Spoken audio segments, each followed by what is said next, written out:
नमस्कार दोस्तों, कैसे हैं आप लोग। 4 सितंबर 2023 के डेली एडिटोरियल और करंट अफेयर्स एनालिसिस में आपका स्वागत है। देखिए, 5 इंपॉर्टेंट करंट अफेयर्स की न्यूज और 3 इंपॉर्टेंट एडिटोरियल के आर्टिकल्स में आपके साथ डिस्कस करूंगा। नंबर ऑफ आर्टिकल्स की क्वांटिटी कम है, रीजन बीइंग आज के न्यूज़पेपर में ज्यादातर पॉलिटिकल न्यूज ही छपी है। एडिटोरियल में और करंट अफेयर्स में क्या देखने वाले हैं, तो rise and fall of a Russian warlord, ये येवगनी प्रिगोजिन के बारे में यहाँ पे बात की जा रही है। आदित्य L1 के स्पेस प्रोग्राम जो लॉन्च हुआ है कल, उसके बारे में यहाँ पे बात की जा रही है। सुप्रीम कोर्ट का जो ज्ञानवापी मॉस्क को लेके स्टांस है, उस स्टांस को गलत बता रहे हैं यहाँ पे दुष्यंत देव साहब, सीनियर एडवोकेट है सुप्रीम कोर्ट ऑफ इंडिया में। इनके स्टांस के बारे में बात करेंगे। करंट अफेयर्स में देखें दोस्तों, तो सेंटर के दीक्षा ई एजुकेशन प्लेटफॉर्म के अंदर पाल पर्सनलाइज्ड एडेप्टिव लर्निंग को जोड़ा जा रहा है। इससे रिलेटेड क्या फाइनेंसिंग और मॉनेटरी इश्यूज आ रहे हैं, इसके लेके एक आर्टिकल है। मेंस्ट्रुअल प्रोडक्ट्स की जो टेस्टिंग होती है वो सलाइन वाटर से होती है, जबकि वो ह्यूमन ब्लड से होनी चाहिए, इसको लेके एक आर्टिकल है। फिर भाई, ये जो हॉलीवुड राइटर्स की स्ट्राइक हुई है, राइटर गिल्ड ऑफ अमेरिका ने जो स्ट्राइक कर दी है ओवरऑल बड़े बड़े स्ट्रीमिंग प्लेटफॉर्म्स के against, Warner Bros, Netflix, universal, Disney, इनके अगेंस्ट, इसके बारे में एक आर्टिकल है। नेगोशिएशंस चल रहे हैं, किस प्रकार से नौकरियां आर्टिफिशियल इंटेलिजेंस के डोमेन में बढ़ रही हैं, क्यों कंपनियां जनरेटिव एआई पे ज्यादा बैंक कर रही हैं, इन सब चीजों को देखेंगे। और इस समय पे राइट टू इन्फॉर्मेशन एक्ट का इंडिया के अंदर क्या स्टेटस चल रहा है, इसको लेके एक आर्टिकल है। ठीक है भाई, इसके साथ साथ दोस्तों 4 आप कह लीजिए जीएस पेपर 4 की टर्मिनोलॉजीज कल मैंने अपलोड की हैं अपने मेंटरशिप कोर्स में। तो लेटेस्ट मेंटरशिप कोर्स में जाएंगे तो एथिकल रिलेटिविज्म और एब्सोल्यूटिज्म, इस पर्टिकुलर टर्मिनोलॉजी के बारे में मैंने बात की है। पूरे डिटेल में आपको सारे के सारे नोट्स इस टर्मिनोलॉजी के बारे में और पूरी पीडीएफ विद एक्सप्लेनेशन मिल जाएगा। फिर टर्मिनोलॉजी 28 सेल्फलेसनेस यहाँ पे अपलोड हो चुकी है, इसकी भी डिटेल्ड पीडीएफ आपको मिल जाएगी मेंटरशिप कोर्स में। उसके साथ साथ दोस्तों अगर आप देखो तो टर्मिनोलॉजी 25 एप्टीट्यूड भी मेंटरशिप कोर्स में अपलोड हो चुका है। ओके, इसकी भी डिटेल पीडीएफ आपके लिए अवेलेबल है।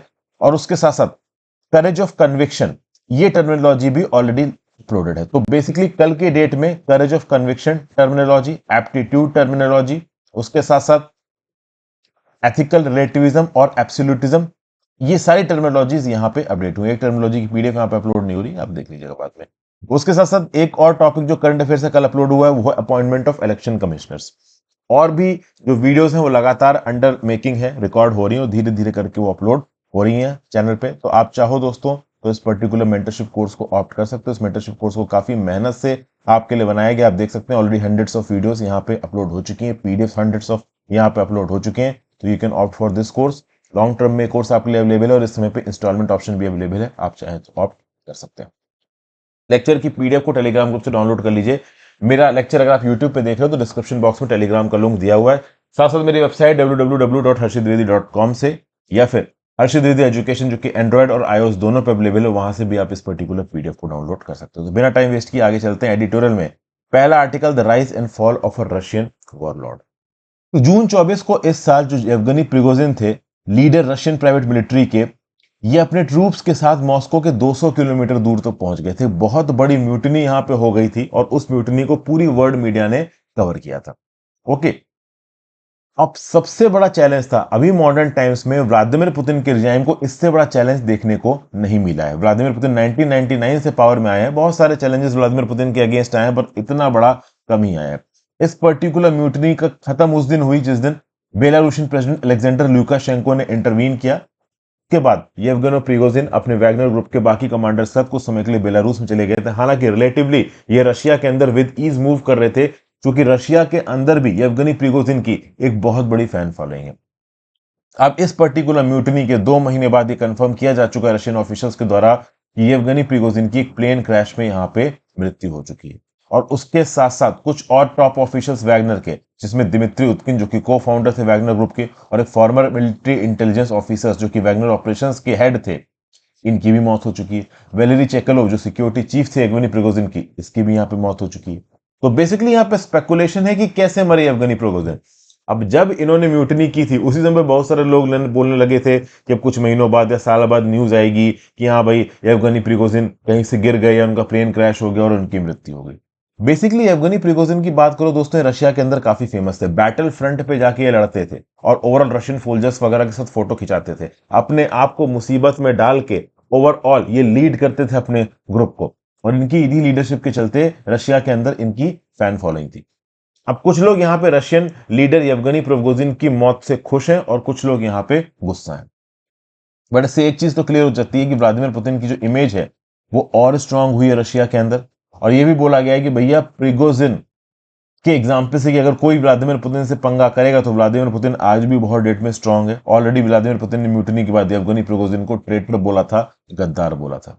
ओके, लेकिन येवगेनी प्रिगोजिन की मौत के बाद व्लादिमीर पुतिन ने अपने शब्दों को बहुत ध्यान से इस्तेमाल किया, क्योंकि व्लादिमीर पुतिन इस बात को जानते हैं कि येवगेनी प्रिगोजिन रशिया के अंदर काफी फेमस है। तो ओवरऑल व्लादिमीर पुतिन ने प्रिगोजिन को एक टैलेंटेड बिजनेसमैन बोला जिसने अपनी जिंदगियों में कुछ मिस्टेक की थी। हो सकता है वो मिस्टेक म्यूटनी हो और वो उनको भारी पड़ गई हो पुतिन के अगेंस्ट। ठीक है, अब यहां पे व्लादिमीर पुतिन बहुत ज्यादा क्यों नहीं बोल रहे येवगेनी प्रिगोजिन के अगेंस्ट, क्योंकि मार्च 2024 में इलेक्शन है। येवगेनी प्रिगोजिन काफी फेमस थे। अगर ओपनली ये बात सर्कुलेट होती कि पुतिन ने इनको मरवाया तो हो सकता है पुतिन को इलेक्शंस में प्रॉब्लम हो जाए। हालांकि कुछ लोग हैं यहाँ पे जो कि बहुत ज्यादा खुश हुए होंगे येवगेनी प्रिगोजिन की मौत से, जिसके अगेंस्ट येवगेनी प्रिगोजिन बोलते थे। एक है डिफेंस मिनिस्टर सर्जेई शुइगु और एक है जनरल वलेरी गेरसिमोव जो कि चीफ है general staff of Russian arm forces के और फर्स्ट मिनिस्टर भी हैं, डिप्टी मिनिस्टर भी हैं डिफेंस के। तो बेसिकली इन दो लोगों के बिल्कुल ही अगेंस्ट था येवगेनी प्रिगोजिन। येवगेनी प्रिगोजिन इन दोनों लोगों को कायर बोलता था और बोलता था कि इनकी लीडरशिप स्किल्स पुअर है। ठीक है ना। तो येवगेनी प्रिगोजिन की क्रैश मौत के बाद ये दो लोग तो बहुत खुश हुए होंगे और इन दो लोगों को व्लादिमीर पुतिन का बिल्कुल ही आप कह लो लॉयल बोला जाता है। और येवगेनी प्रिगोजिन के साथ प्रॉब्लम ये थी कि इनके लिए बोला गया था कि व्लादिमीर पुतिन के लॉयल नहीं है। एक और जो एसोसिएट था येवगेनी प्रिगोजिन का और उसका दोस्त भी था जनरल सर्जेई सुरोविकिन। इसको जस्ट अगर आप देखो तो प्लेन क्रैश से पहले उसकी कुर्सी पर से हटा दिया गया। तो एक तरीके से येवगेनी प्रिगोजिन के जो भी रिप्रेजेंटेटिव्स थे पावर में, उसके अगेंस्ट यहां पे एक एडमिनिस्ट्रेटिव सेटअप था। व्लादिमीर पुतिन कहीं ना कहीं इनसे नाराज थे। येवगेनी प्रिगोजिन भी अब यहां पे एलिमिनेट हो चुके हैं। तो येवगेनी प्रिगोजिन हट गया, येवगेनी प्रिगोजिन के जो एक फेवरेट थे एडमिनिस्ट्रेशन में वो भी यहां पे हट गए। तो ओवरऑल कुल मिला के जो आयरन हैंड कंट्रोल था व्लादिमीर पुतिन का एडमिनिस्ट्रेशन के ऊपर ये आ चुका है। अब क्या है कि प्रिगोजिन को बहुत सारे ऑर्डिनरी रशियन सिस्टर्स ने एक पैट्रियट की तरह देखा है, एक देशभक्त की तरह देखा है। बाथमुत की लड़ाई में वैगनर ग्रुप ने येवगेनी प्रिगोजिन की रेवोल्यूशनरी लीडरशिप के अंदर जंग को जीता था। जब येवगेनी प्रिगोजिन मरे, रशिया में बहुत सी जगह पे इनकी याद में मेमोरियल वगैरह बनाए जा रहे हैं। ओके, तो ये सब बातें ओवरऑल यहाँ पे बताई जा रही हैं। प्रिगोजिन एक प्रकार से नेशनल हीरो है। मिलिट्री के रिस्पेक्ट में बहुत सारे लोग यहाँ पे प्रिगोजिन को मानते हैं। बहुत सारे एलिट्स और ओलिगार्क्स रशिया भी प्रिगोजिन को मानते थे। उन्होंने प्रिगोजिन की जो मार्च थी टुवर्ड्स मॉस्को, इसको सपोर्ट भी किया था। लेकिन इनकी मौत फिर से ये याद दिलाती है कि अभी भी रशिया के अंदर जो स्टेट है, जो एडमिनिस्ट्रेशन है, जो लीडर है, उसकी चलती है। ठीक है, और जो भी उसके खिलाफ बोलेगा उसके अगेंस्ट कुछ भी हो सकता है। अब प्रिगोजिन की मौत से वॉर पे वैसे कोई फर्क नहीं पड़ने वाला, क्योंकि इस समय पे वैगनर ग्रुप एक्टिवली यूक्रेन के अंदर लड़ ही नहीं रहा है। वैगनर ग्रुप के बहुत सारे जो सोल्जर्स हैं वो रशिया की नॉर्मल आर्मी में आके अपने आप को इम्बाइब करा चुके हैं। सबसे खास बात दोस्तों यहाँ पे ये है कि जो रशियन एसेट्स और यूएस एसेट्स अफ्रीका में डिप्लॉयड है, जिनके लिए वैगनर ग्रुप एक प्रॉब्लम हो सकता था, वो प्रॉब्लम अब यहाँ पे रहेगा नहीं। और वैगनर ग्रुप के जो बाकी इंपॉर्टेंट लीडर्स हैं जो कि प्रिगोजिन के साथ लॉयल है, वो आगे आने वाले समय में क्या रहने वाले हैं, क्या वो रिटेलिएट करेंगे या फिर रशियन डिफेंस मिनिस्ट्री और व्लादिमीर पुतिन के प्रति लॉयल हो जाएंगे, इसके बारे में अभी के लिए कुछ कहा नहीं जा सकता, ये आगे ही पता चलेगा। ठीक है भाई, तो आप कह सकते हो कि जीएस पेपर 2 इंटरनेशनल हैपनिंग्स में चीज काम की। फिर GS paper 3 science and technology, Aditya L1 gives India space program one more boundary to push. तो भैया देखिए, लगभग एक हफ्ते पहले ही इंडियन स्पेस रिसर्च ऑर्गेनाइजेशन के चंद्रयान 3 ने सॉफ्ट लैंडिंग की है अपने रोबोटिक लैंडर विक्रम के थ्रू, और उसमें से प्रज्ञान रोवर निकल के मून की धरती पर काम कर रहा है। अब तो स्लंबर में भी जा रहा है, स्लीप मोड में भी जा रहा है। अब इस रिस्पेक्ट में एक और मिशन इसरो की तरफ से लॉन्च हो गया है और वो है Aditya L1 mission. Aditya L1 spacecraft निकल चुका है, 4 महीने की जर्नी इसकी शुरू हो चुकी है। बेरली आधा दिन ही हुआ है लॉन्च का और इसरो ने यहां पे अनाउंस कर दिया है कि हमारा जो लैंडर रोवर है विक्रम और हमारा जो प्रज्ञान है वो अपनी सर्वे स्टडीज को पूरा कर चुका है और वो 2 हफ्ते लंबी लूनर नाइट के लिए यहां पे तैयार हो रहा है। तो इससे पता चलता है कि जो इंडिया का स्पेस प्रोग्राम है ना, वो ओवरऑल मैच्योरिटी की तरफ जा रहा है। One after the other India का स्पेस प्रोग्राम लॉरल्स यहां पे अचीव कर रहा है और इंडिया स्पेस एक्सप्लोरेशन में इंटरनेशनल लीडरशिप को ग्राउंड लेवल पे सेट कर रहा है। आदित्य L1 जो जा रहा है ये सन की तरफ, ये सन को स्टडी करेगा मल्टीपल वेवलेंथ में अपने 7 इंस्ट्रूमेंट्स के थ्रू। 4 रिमोट सेंसिंग इंस्ट्रूमेंट से 3 इन सूटू है जो डायरेक्टली वॉल्यूम ऑफ स्पेस, एक पर्टिकुलर वॉल्यूम ऑफ स्पेस में इन सीटू स्टडीज करेंगे वहां के सैंपल्स को उठा के। अगर आप देखो तो इस समय पे अर्थ से सबसे पास में स्टार कौन सा है, तो अर्थ सबसे पास में स्टार है। वैसे तो अर्थ को बहुत सारे टेलीस्कोप्स के द्वारा देखा जाता है, लेकिन सॉरी, वैसे तो सन को बहुत सारे टेलीस्कोप्स के द्वारा देखा जाता है, लेकिन सन में अभी भी कुछ मिस्ट्रीज है। और चूंकि सन सबसे पास स्टार है अर्थ का, और इस पर्टिकुलर स्टार का जो इन्फ्लुएंस है इमीडिएट सराउंडिंग्स के प्रति, वो कभी कभी बहुत ज्यादा खतरनाक हो जाता है, क्योंकि sun solar wind, stream of charge particles को फेंकता है स्पेस में। तो इस रिस्पेक्ट में ये सोलर विंड किस प्रकार से स्पेस वेदर को अफेक्ट करती, किस प्रकार से स्पेसक्राफ्ट के डिजिटल कंपोनेंट्स को अफेक्ट करती, लॉन्ग टर्म में आने वाले स्पेस मिशंस के लिए इन स्टडीज को करना जरूरी है। तो जो आदित्य L1 की फाइंडिंग है ना, ये फ्यूचर स्पेस मिशन को इन्फॉर्म कर सकती है। कुछ और मिस्ट्रीज भी हैं यहाँ पे जो कि पूरी तरीके से साइंटिफिक थ्योरी से एक्सप्लेन नहीं है, तो उसके लिए भी आदित्य L1 ये मिशन काम में आ सकता है। For example, coronal heating problem. Sun के एटमॉस्फेयर की अपर मोस्ट लेयर 1000 गुना ज्यादा गर्म है सन के सरफेस के टेम्परेचर से। ऐसा क्यों? आउटर मोस्ट लेयर सन के सरफेस से ज्यादा गर्म कैसे हो सकती है? तो इन सब चीजों के बारे में थीसिस करनी है। इसके लिए यहाँ पे आदित्य L1 को भेजा जा रहा है। आदित्य L1 लैग्रेंजे पॉइंट तक जाएगा, जो कि अर्थ से 1.5 मिलियन किलोमीटर दूर है, और ये सन और अर्थ के बीच के डिस्टेंस का 1% है। जिस पर्टिकुलर पॉइंट पे प्लेस होगा उसको आप L1 लैग्रेंजे पॉइंट बोलोगे हेलो ऑर्बिट में। तो यहाँ पे इसको अनऑब्स्ट्रक्टेड व्यू मिलेगा सन का। सन की किरणें हमेशा L1 के ऊपर पड़ेंगी, तो इसके जो सोलर पैनल से रिचार्ज होते रहेंगे, एनर्जी की तो इसके पास कमी नहीं होगी। हाँ, आपको एकदम से सोलर चार्ज पार्टिकल का झपका आके उड़ा ले जाए आदित्य L1 को, वो एक अलग चीज है। आदित्य L1 के लिए बहुत जरूरी होगा कि वो जल्दी जल्दी डाटा को रिकॉर्ड करे और अर्थ को वापस ट्रांसमिट बैक करे। तो डाटा डाउनलिंक और एनालिसिस पाइपलाइन को मेंटेन करना यहाँ पे बहुत ज्यादा जरूरी है। साथ साथ एक कॉन्करेंट इमेज को रियल टाइम में सन की भेजता रहेगा इसरो। कौन? आदित्य L1। तो इसरो ने डिमॉन्स्ट्रेट की है अपनी ability to handle complex navigational task in interplanetary missions. ठीक है ना भाई, हमको यहाँ पे फॉरेन स्पेस एजेंसी से भी मदद मिलेगी लगातार आदित्य L1 के साथ कांटेक्ट स्थापित करने में। नेशनल सोलर फिजिक्स कम्युनिटी में इंडिया ने एक और बाउंड्री को पुश किया है, और ऑब्वियसली बात है इंटरनेशनल स्पेस एजेंसी और नेटवर्क्स, जैसे कि एस्ट्रा का नेटवर्क, यूरोपियन स्पेस एजेंसी का, नासा का डीप स्पेस नेटवर्क, ये डेफिनेटली हमारी मदद करेगा, क्योंकि आदित्य L1 के इनपुट्स इनके भी काम के होंगे। फिर अगला, सुप्रीम कोर्ट का जो ज्ञानवापी मॉस्क में लेके इंटरप्रिटेशन है, इसको यहां पे दुष्यंत देव साहब सीधे सीधे गलत बता रहे हैं। ये बात कर रहे हैं 9 नवंबर 2019 की सुप्रीम कोर्ट की कॉन्स्टिट्यूशन बेंच जजमेंट के बारे में। इस पर्टिकुलर कॉन्स्टिट्यूशन बेंच में उस समय के chief justice of India Ranjan Gogoi साहब, जस्टिस S.A. बोबड़े साहब, DY चंद्रचूड़ साहब बैठे थे। आज की डेट में DY चंद्रचूड़ साहब चीफ जस्टिस ऑफ इंडिया है। ठीक है ना। अशोक भूषण और S. अब्दुल नजीर ने principles of worship special provision act 1991 को इस केस में M. सादिक, जो कि अब मर चुके हैं, through legal representatives versus Mahant Suresh Das and others, Ram Janmabhoomi temple case. तो बेसिकली राम जन्मभूमि टेंपल केस में 2019 में सुप्रीम कोर्ट का जजमेंट आया। ठीक है ना। सुप्रीम कोर्ट ने बाइंडिंग डिक्लेरेशन दिया था एक्ट को इंटरप्रेट करते वक्त। यहां पे क्या बोला था कि देखिए आर्टिकल 141 ऑफ द कॉन्स्टिट्यूशन के अंदर ये बाइंडिंग जजमेंट सबके ऊपर लागू हो चुका है। देखिए यहां पे अब क्या बोला जा रहा है। अगर आप प्लेसेस ऑफ वर्शिप एक्ट 1991 की बात करो तो इस एक्ट का प्रीएम्बल क्या बोलता है? An act to prohibit conversion of any place of worship and to provide for the maintenance of the religious character of any place of worship. Act is existed on the 15th day of August 1947 for matters consolidated therewith and incidental thereto.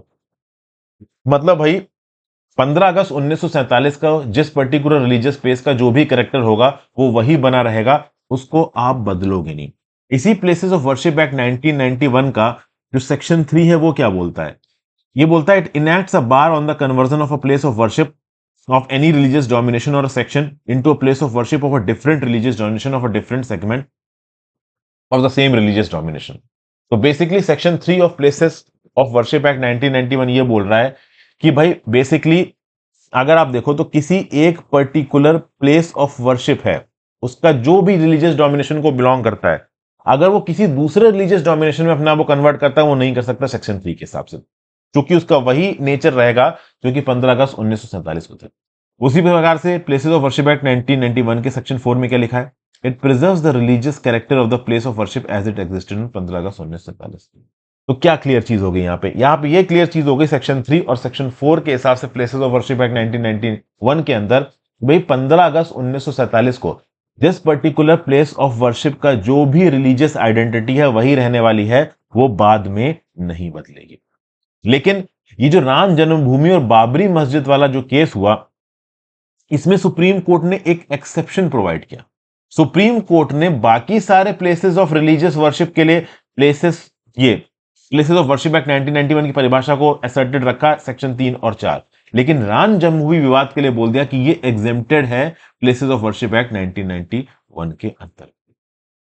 तो सबसे पहले तो author यहां पे इस बात को criticise कर रहा है सुप्रीम कोर्ट के कि भाई देखिए, सुप्रीम कोर्ट तक ये मुद्दा पहुंचा कैसे। इससे पहले ये मुद्दा पहुंचा था हाई कोर्ट में। हाई कोर्ट में मुद्दा कहां पहुंचा था? इलाहाबाद हाई कोर्ट में। और इलाहाबाद हाई कोर्ट की जो जस्टिस डीवी शर्मा की बेंच थी, इस जस्टिस डीवी शर्मा की बेंच ने क्या बोला था? इलाहाबाद हाई कोर्ट के जस्टिस डीवी शर्मा के सामने ये जब राम जन्मभूमि विवाद पहुंचा था, तो इन्होंने बोला था कि भाई जब ये एक्ट इंप्लीमेंट हुआ, इन्फोर्स हुआ, प्लेसेस ऑफ वर्शिप एक्ट 1991, उससे पहले का अगर कोई डिस्प्यूट है तो वो जो पर्टिकुलर डिस्प्यूट है उसके बारे में बहस हो सकती है।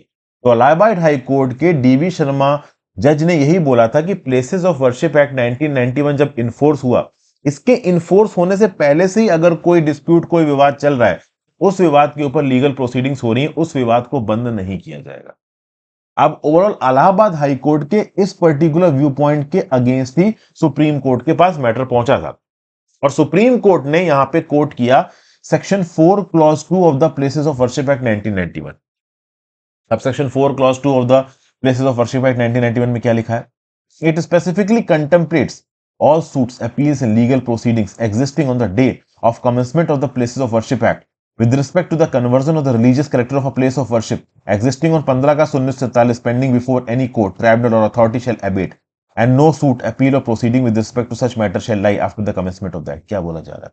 Section 4 clause 2 of the places of worship act 1991 में साफ लिखा हुआ है कि मान लीजिए किसी पर्टिकुलर रिलीजियस प्लेस की आइडेंटिटी को लेके या फिर उसके ट्रांसफॉर्मेशन को लेके ऑलरेडी कोई लीगल बहस चल रही है, तो वो लीगल बहस अपने आप बंद हो जाएगी प्लेसेस ऑफ वर्शिप एक्ट 1991 के आने के बाद। ये section 4 clause 2 of the places of worship act 1991 में लिखा हुआ है। और इस बात को सुप्रीम कोर्ट अपने 2019 के जजमेंट में कोर्ट भी कर रहा है और डीवी शर्मा जजमेंट के अगेंस्ट भी बोल रहा है। उसके बावजूद भी राम जन्मभूमि विवाद को एक्सेप्शन कैसे दे दिया यहाँ पे सुप्रीम कोर्ट ने? तो बेसिकली राम जन्मभूमि विवाद के अंदर एक्सेप्शन दे के सुप्रीम कोर्ट ने यहाँ पे पेंडोरा बॉक्स खोल दिया है। और अब इस पेंडोरा बॉक्स के चलते आप देखो तो ज्ञानवापी मस्जिद की सर्वे कराने की बात की जा रही है। कुछ लोग अब मथुरा के मॉस्क की सर्वे कराने की भी बात कर रहे हैं। कल की डेट में कहीं कुतुब मीनार और ताजमहल भी खोदने का ऑर्डर ना आ जाए। तो कुल मिला के यहाँ पे ऑथर क्या बोल रहा है? ऑथर क्रिटिसाइज कर रहा है सुप्रीम कोर्ट के डिसीजन को। और ऑथर ये बोल रहा है कि प्लेसेस ऑफ वर्शिप एक्ट 1991 की जो मेन सद्भावना थी वो ये थी कि भैया 15 अगस्त 1947 के बाद जो चीज जो है उसको वही रहने दो, उसको मत बदलो। यहाँ पे ऑथर ये भी बोल रहा है कि देखिए, पहले के जो डिक्टेटर मुस्लिम राजा आए थे, ये तुगलक डायनेस्टी के समय पे, मुगल डायनेस्टी के समय पे, इन्होंने हिंदू टेम्पल्स को थोड़ा बहुत हद तक हिंदू आवाम को दबाया, परेशान किया। ये बात बिल्कुल सही है। लेकिन ओवरऑल उस समय के मुस्लिम राजाओं ने, इस्लामिक राजाओं ने मिडिल हिस्ट्री के समय पे जो भी अत्याचार किए हैं, उन अत्याचारों के बेसिस पे आज की डेट में रिलीजन की पॉलिटिक्स करना सही नहीं है। ऑथर ये बोल रहा है, ठीक है ना। और फिर ऑथर ये भी बोल रहा है कि बहुत से मुस्लिम राजाज हैं जिन्होंने बहुत प्रोग्रेसिव डिसीजंस भी लिए, जैसे कि अकबर। हालांकि Akbar was a very exception, Akbar बस एक एक्सेप्शन था। ज्यादातर जो मुस्लिम राजाज थे, खासकर तुगलक वंश के, वो कुछ हद तक जो सब्जेक्ट्स थे, नॉन मुस्लिम सब्जेक्ट्स थे, उनके प्रति डिस्क्रिमिनेटरी थे, रिलीजियस टैक्स वगैरह इंपोज किए जाते थे। लेकिन उस समय पे जो हुआ उसको आज के हिंदू वर्सेस मुस्लिम के साथ नहीं जोड़ा जा सकता।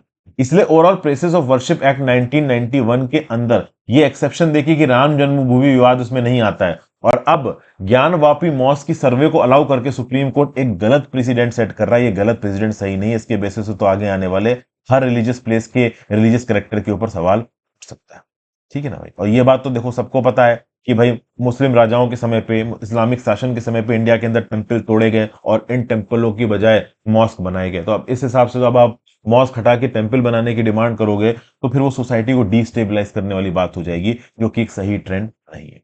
मेंटरशिप प्रोग्राम दोस्तों, आप चाहें तो उस मेंटरशिप प्रोग्राम्स को ऑप्ट कर सकते हैं। www.harshitdwedi.com पे आपको study material section, store section में ये पर्टिकुलर मेंटरशिप प्रोग्राम मिलेगा और मेरी ऐप हर्षित द्विवेदी एजुकेशन में मिलेगा। थोड़ा याद दिलाना जरूरी होता है, इससे याद दिला देता हूं। चलिए करंट अफेयर्स पे आ जाते हैं।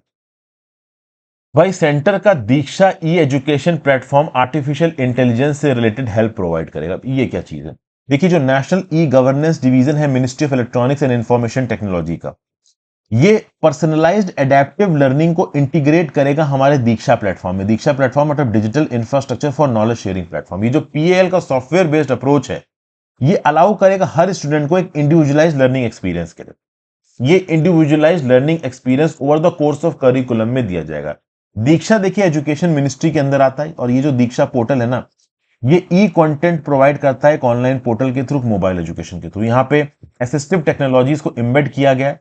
उन लोगों बच्चों को भी यहाँ पे जिनको विजुअल और या हियरिंग प्रॉब्लम है, वो भी इस दीक्षा प्लेटफॉर्म को, पोर्टल को अपने बेनिफिट के लिए इस्तेमाल कर सकते हैं। तो दीक्षा एक स्टैटिक कंटेंट रिपोजिटरी है।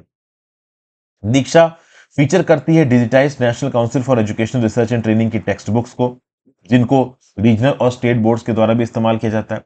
इसके साथ साथ दीक्षा 2.43 लाख कॉन्ट्रीब्यूशंस को भी होस्ट करता है, जो कि 11,600 एकेडमिक्स के द्वारा दिया गया है। टीचिंग वीडियोस हैं, इसमें एक्सप्लेनेशंस हैं, प्रैक्टिस क्वेश्चंस हैं। तो बेसिकली बहुत सारा कंटेंट स्कैटर्ड है और भरा हुआ है इस पर्टिकुलर दीक्षा प्लेटफॉर्म के अंदर। एनसीईआरटी ने ministry of electronics and information technology की एक्सपर्टीज मानी थी कि कैसे करके पाल को दीक्षा के अंदर जोड़ा जाए। अब ये पाल जो ये काम कैसे करता है, ये जो पर्सनलाइज्ड एडेप्टिव लर्निंग है, ये कैसे काम करती है। बहुत सारी प्राइवेट कोचिंग इंस्टीट्यूट्स की वेबसाइट में अगर आप अपने आप को एनरोल करोगे तो इस प्रकार का पर्सनलाइज्ड एडेप्टिव लर्निंग आपको नजर आता है। होता है जैसे फॉर एग्जांपल कक्षा 9 का बच्चा यहाँ पे पाइथागोरस थ्योरम से रिलेटेड कोई मैथ की प्रॉब्लम सॉल्व कर रहा है, और अगर वो कोई कैलकुलेशन मिस्टेक कर देता है, तो हो सकता है उसके पाइथागोरस थ्योरम के जो बेसिक्स हो थोड़े हिले हो, तो दीक्षा है ना, वो दीक्षा ऑटोमेटिकली उसकी गलती को फ्लैग करेगा, और जो बेसिक वीडियो है कि पाइथागोरस थ्योरम के सवालों में किस प्रकार की कैलकुलेशन है, उसका लिंक प्रोवाइड कर देगा बच्चे को। तो हो सकता है 9वीं या 11वीं कक्षा की प्रॉब्लम को सॉल्व करते वक्त 7वीं या 8वीं कक्षा के कॉन्सेप्ट को रिवाइज करना हो, तो पाल ओवरऑल उस पर्टिकुलर कॉन्सेप्ट को 10वीं या 11वीं कक्षा की प्रॉब्लम के साथ वहीं पे एसिमुलेट कर देगा। तो बेसिकली पाल एक ऐसा आर्टिफिशियल इंटेलिजेंस का मैकेनिज्म है जहां पे कंटेंट को कैटेगराइज किया जाएगा अलग अलग कैटेगरीज में, और उसके बाद रेलेवेंट तरीके से टैग किया जाएगा। तो बेसिकली यहां पे टैगिंग हो रही है कंटेंट की, जिससे एक लर्निंग लूप क्रिएट होता है। आप अभी के लिए जो पढ़ रहे हो उसके लिए पास्ट की अगर कोई पढ़ी हुई चीज इंपॉर्टेंट है, तो पास्ट की पढ़ी हुई चीज ऑटोमेटिकली प्रेजेंट के पढ़ने वाले कंटेंट में इंबाइब हो जाती है, जुड़ जाती है, टैग हो जाती है, और यही पाल है बेसिकली। ठीक है ना। तो भाई जो स्कूल स्टूडेंट्स हैं, केमिस्ट्री, मैथमेटिक्स और फिजिक्स पढ़ने वाले 9वीं से 12वीं कक्षा के, अब ये मोस्ट डिफिकल्ट सब्जेक्ट्स हैं। इन मोस्ट डिफिकल्ट सब्जेक्ट्स के लिए पुराने जो फिजिक्स, केमिस्ट्री और मैथ्स के कॉन्सेप्ट हैं, उनको अभी के समय के साथ जोड़ना जरूरी है। हो सकता है कि 11वीं कक्षा की या 10वीं कक्षा की 11वीं कक्षा की फिजिक्स को सॉल्व करते वक्त हो सकता है 8वीं या 9वीं कक्षा का कोई साइंस का कंसेप्ट इंपॉर्टेंट हो, तो वो साइंस के कंसेप्ट को पर्सनलाइज्ड एडेप्टिव लर्निंग पाल के थ्रू अभी के आप कह लो प्रॉब्लम के साथ जोड़ दिया जाएगा, ताकि 9वीं या 10वीं कक्षा का कंसेप्ट ऑफ 11वीं कक्षा की प्रॉब्लम को सॉल्व करते वक्त रिवाइज कर सके। ठीक है भाई। इंडिया के अंदर 35 लाख बच्चे हर साल कक्षा 10 से ड्रॉप आउट हो जाते हैं और वो कक्षा 11 में एनरोल कराने के लिए एलिजिबल नहीं होते।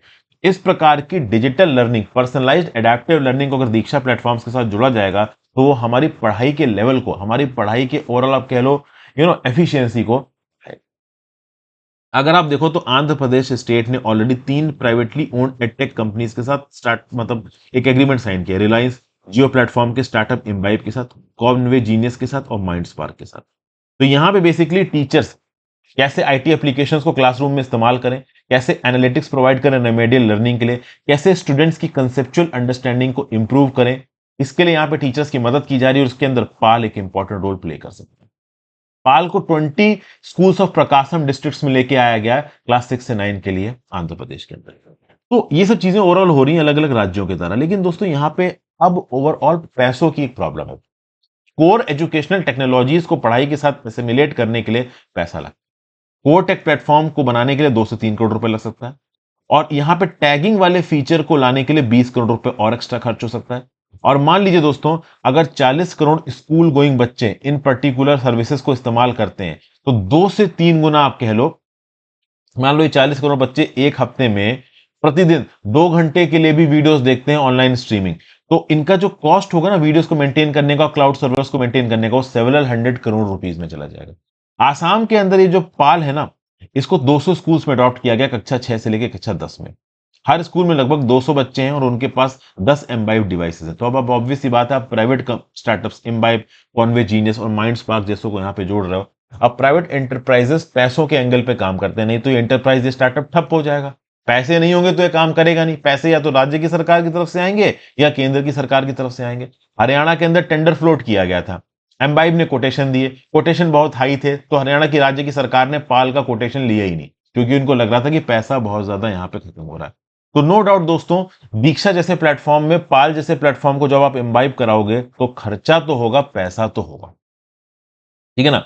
जैसे फॉर एग्जांपल हरियाणा के अंदर अगर पाल प्रोजेक्ट को पूरे स्टेट में दीक्षा के अंदर एम्बाइब करना है तो लगभग साल की जो स्ट्रीमिंग कॉस्ट है, जो बच्चे उस पर्टिकुलर वीडियो को देखेंगे, उस चीज को मेंटेन करने की कॉस्ट ही 27 करोड़ रुपए की निकल के आएगी। अगर मान लीजिए ऑन एन एवरेज एक बच्चा 4 वीडियोस को देखता है 15 मिनट की प्लेटफॉर्म पे, समझ गए, तो एक हफ्ते में एक बच्चा 4 वीडियोस देख रहा है 15-15 मिनट की, तो भी ओवरऑल जो टोटल स्ट्रीमिंग चार्जेस निकल के आ रही हैं पाल प्लेटफॉर्म के रिस्पेक्ट में, वो निकल के आ रही है 27 करोड़ रुपए सालाना हरियाणा के लिए, जो कि अपने आप में बहुत ज्यादा खर्चा है।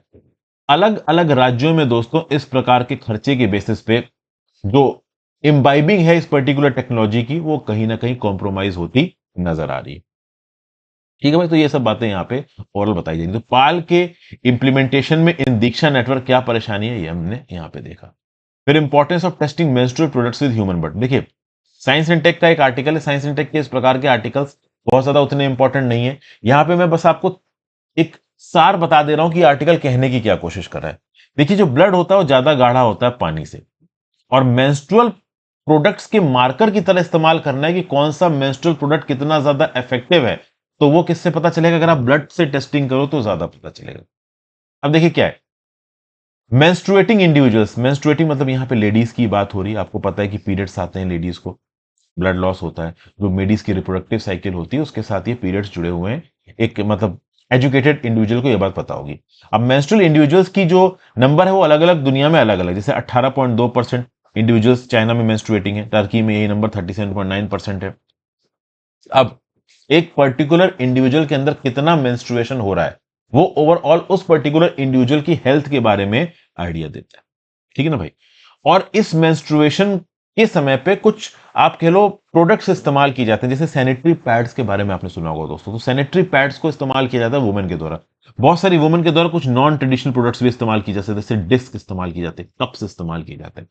अब बेसिकली ये जितने भी मेंस्ट्रुएशन से रिलेटेड प्रोडक्ट्स हैं इनकी कैपेबिलिटी को सलाइन वाटर के रिस्पेक्ट में टेस्ट किया जाता है, जबकि इनकी कैपेबिलिटी को एक्चुअली में आपको ब्लड के रिस्पेक्ट में टेस्ट करना है। पीरियड्स के समय पे लेडी यूरिन को सेक करने के लिए सैनिटरी पैड नहीं लगाती, ब्लड को सेक करने के लिए सैनिटरी पैड लगाती है।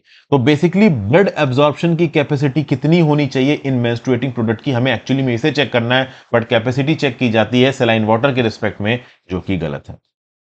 तो यहां पे ओरेगांव हेल्थ एंड साइंस यूनिवर्सिटी में एक स्टडी पब्लिश हुई है, BMJ sexual and reproductive health से रिलेटेड 7 अगस्त को, जो कि एब्जॉर्बेंसी की बात करती है ट्रेडिशनल और नॉन ट्रेडिशनल मेंस्ट्रुएटिंग प्रोडक्ट्स के रिस्पेक्ट में, कितना वो सेलाइन प्रोडक्ट्स को नहीं यूज कर मतलब एब्जॉर्ब करके ह्यूमन ब्लड को एब्जॉर्ब कर सकते हैं, समझ गए। तो ये सब बातें ओवरऑल यहाँ पे बताई जा रही, क्योंकि सेलाइन प्रोडक्ट एक्चुअली में यूरिन के इक्विवेलेंट होता है, और यूरिन को सोक करने के लिए नहीं यूज किया जाता है एक पैड या फिर एक मेंस्ट्रुएटिंग प्रोडक्ट, ब्लड को सोक करने के लिए इस्तेमाल किया जाता है।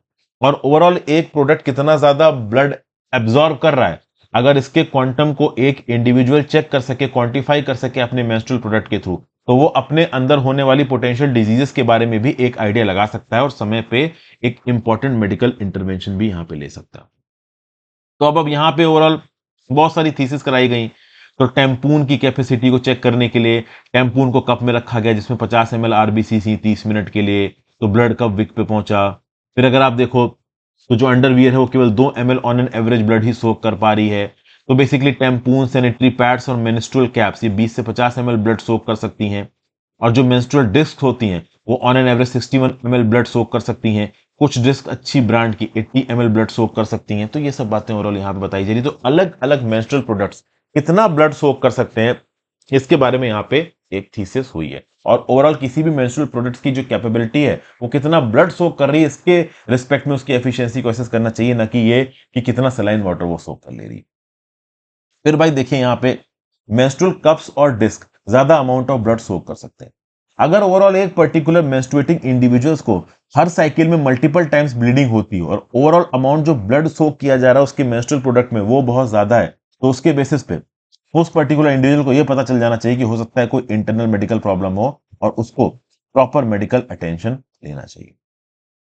तो ये सब बातें ओवरऑल यहाँ पे बताई जा रही हैं कि भाई कैसे सलाइन वाटर के रिस्पेक्ट में, आरबीसी के रिस्पेक्ट में, मेंस्ट्रुअल ब्लड एब्जॉर्प्शन के यहाँ पे टेस्ट हुए, उन टेस्ट के आधार पर क्या क्या निकल के आया है, ये सब चीजें। अब देखिए वही बात है ओवरऑल, कुल मिला के यहाँ पे अगर आप ब्लड के बेसिस पे टेस्टिंग करोगे और ये जो मेंस्ट्रुअल प्रोडक्ट्स होते हैं ये कितना ब्लड सोक कर रहे हैं इसका आइडिया अगर आपको दे सकते हैं तो इससे बेसिकली आप ब्लड लॉस को मेजर कर सकते हो, हैवी मेंस्ट्रुअल ब्लीडिंग को मेजर कर सकते हो, और ये हैवी मेंस्ट्रुअल ब्लीडिंग आपको ये बता देगी कि हाँ भाई एक्चुअली में क्या कोई और प्रॉब्लम भी एसोसिएटेड है। तो बेसिकली इस आर्टिकल में यही बताया जा रहा है। देखिए क्या लिखा होगा, research on menstruation remains limited, a 2020 review found 400 papers इन 2011 से 18 mentioning menstrual blood in the PubMed database, while more than 10,000 mentioned semen.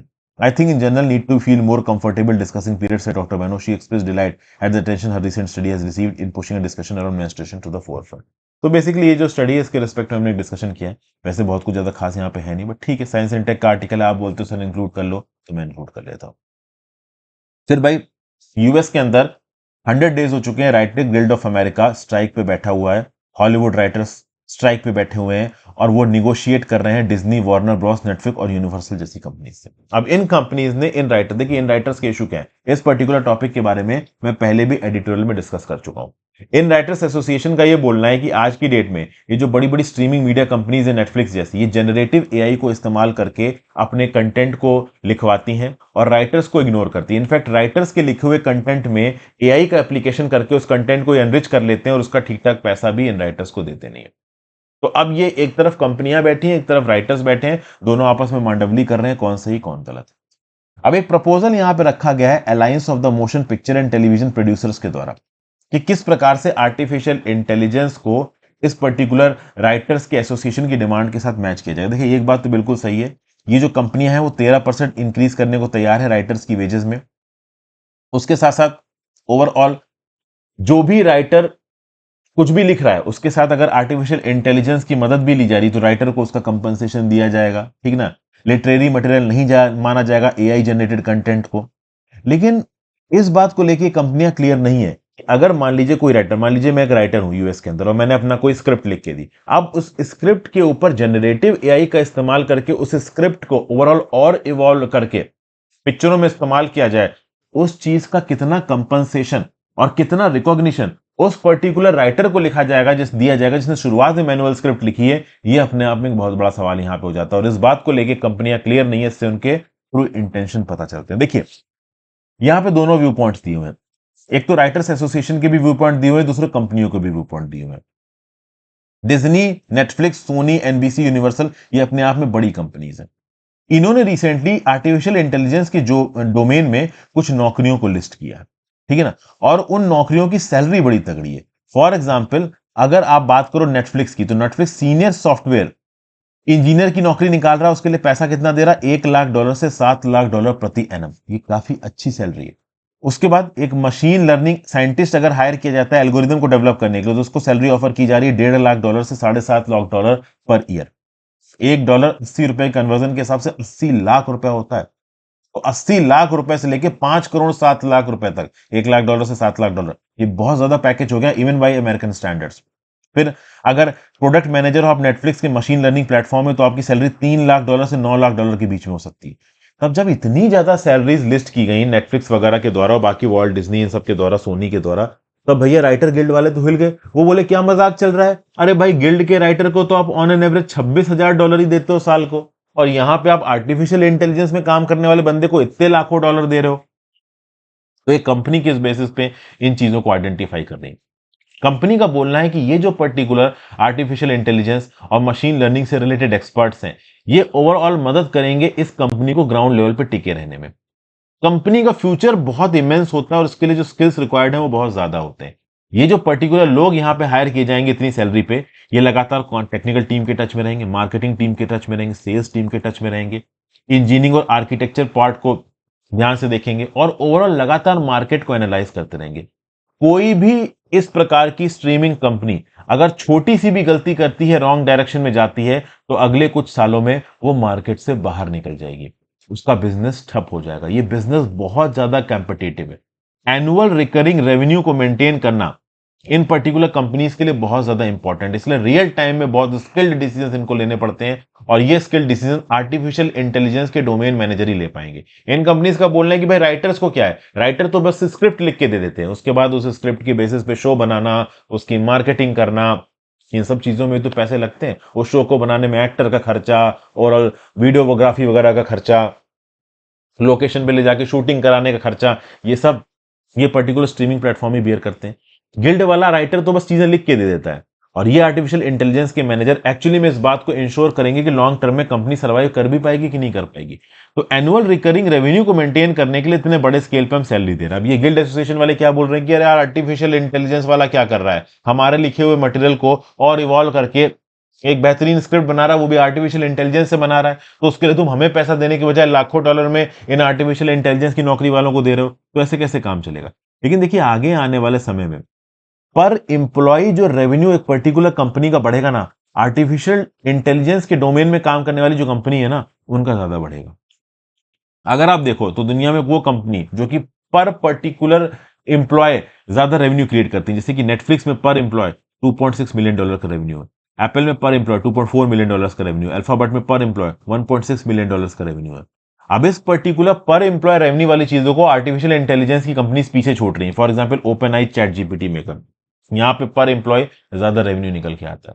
तो आगे आने वाले समय में ओवरऑल वो कंपनीज जो कम एम्प्लॉय हायर करके ज्यादा रेवेन्यू जनरेट कर सकती हैं, तो उसी रिस्पेक्ट में ज्यादा पैसों की नौकरियां ये पर्टिकुलर आप कह लो कंपनीज निकाल रही। फॉर एग्जांपल अब अगर यहां पे बात करो, डिज्नी ने 7,000 लोगों को मार्च में ले ऑफ कर दिया। ESPN, डिज्नी एंटरटेनमेंट, आप कह लो डिज्नी पार्क, इनमें से बहुत सारे एम्प्लॉयज को यहां पे हैक किया गया, जबकि आर्टिफिशियल इंटेलिजेंस में नौकरियां क्रिएट कर रहे हैं, क्योंकि इनको लग रहा है कि आर्टिफिशियल इंटेलिजेंस में एक पर्टिकुलर एम्प्लॉय से काम करा के स्किल्ड काम लॉन्ग टर्म में कंपनीज ज्यादा रेवेन्यू खींच सकती हैं।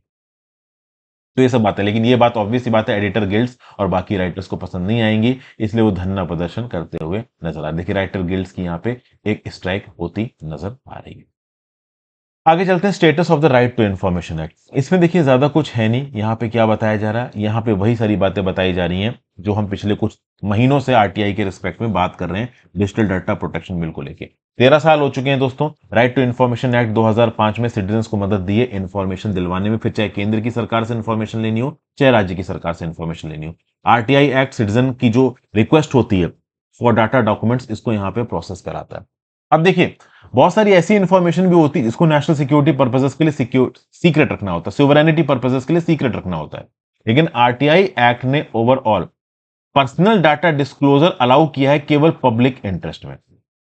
तो ये जो पब्लिक इंटरेस्ट में पर्सनल डाटा डिस्क्लोजर अलाउ किया था आरटीआई एक्ट, इस पर्टिकुलर स्ट्रॉन्ग चीज को आरटीआई एक्ट की डाइल्यूट किया जा रहा है digital personal data protection act 2023 के थ्रू।